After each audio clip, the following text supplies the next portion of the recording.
Pacific Rim Uprising is directed by Stephen S. DeKnight. I believe I got that name right.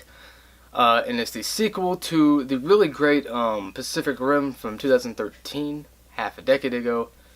And this movie follows John Boyega's character, Jake Pentecost, I believe is his name, the son of Idris Elba's character from the first movie.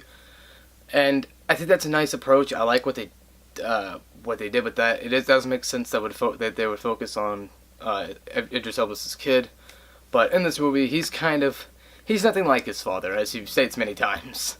Of course, it's the big hero's arc thing, but in general, he's nothing like his father. He's kind of a playboy. He's more or less a felon in many regards. He's kind of a scrapper. He gets in with the wrong people, basically. But of course, he is recruited to help out these cadets for when the kaiju come back. And of course, the kaiju do come back, and the Jaegers have to fight them again. It's robots versus monsters. I'm not going to overcomplicate the plot here. It really is just robots versus monsters. And it's decent. I enjoyed it fine. It isn't as bad as some have made it out to be. It is definitely not as good as the first movie. But the first movie isn't an amazing masterpiece or anything, but like, I do think it's a great movie, and it's one of Del Toro's better movies, I think. But I love what Del Toro did with that movie, with his creative style, his vision. I thought it worked a little better. This movie's really sloppy. The pacing's pretty dreadful a lot of the time. It'll go too fast through an action sequence, and then it'll just go too slow through some of the dialogue. It overcomplicates itself. It does a weird thing with Charlie Day's character that I didn't like at all. He's not convincing in the role that they're trying to give him in this movie, and that's a big problem. As I said, the story is just simply sloppier. I think it bounces around between character to character very sloppily, I think. I don't think Scott Eastwood's character needed to be in this movie. I'm not a Scott Eastwood fan, to be honest.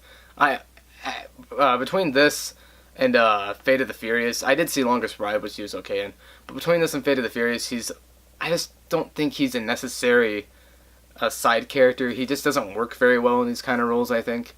I did like him fine in The Longest Ride. He actually was a decent lead for that movie.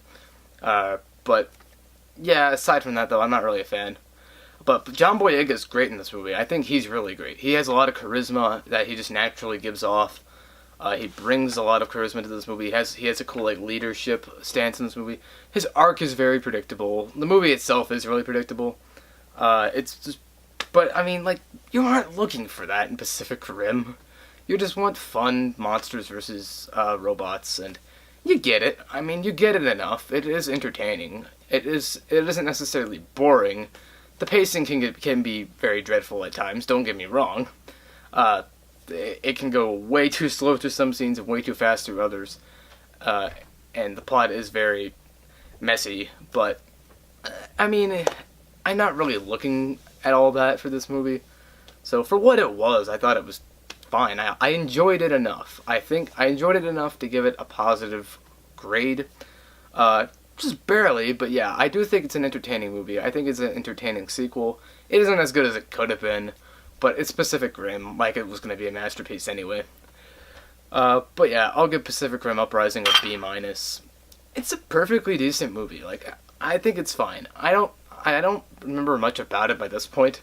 I won't remember it in the next, week or so. But while I watched it, I enjoyed it fine. I was entertained. I didn't love it. But I was entertained enough to say that I liked it as a whole. But yeah, so that is my review for Pacific Rim Uprising. Look for my review for Sherlock Gnomes. Okay, so that's my review for Pacific Rim Uprising. So, peace.